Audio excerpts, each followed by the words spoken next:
গতকাল রাতে আগরতলা রেল স্টেশনের রুটিন চেকআপের সময় আগরতলা সরকারি রেল পুলিশ এবং আরপিএফ যৌথভাবে তল্লাশি চালিয়ে প্রায় ৩৫০ বোতল বেআইনি কফ সিরাপ এসকাফ উদ্ধার করে।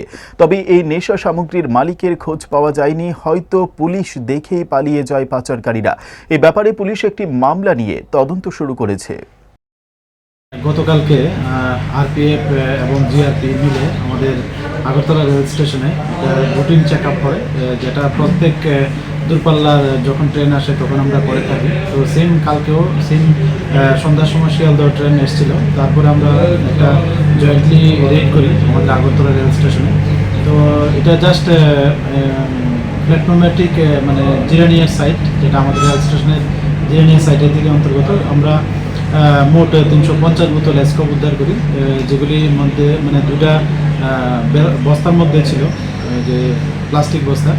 তো যদিও ওই সময় এটার কোনো মালিকানা পাওয়া যায়নি, তো আমরা যথারীতি এটা মানে আনক্লেম হিসাবে সিজ করি এবং একটা আমাদের আগরতলা জিআরপি থানাতে একটা ইনকোয়ারি স্টার্ট করি যে এটার ওনার কে হতে পারে, এবং আমরা এটা দেখছি। জুড়ে থাকে বাঁধন আপনার চেয়েও আপন,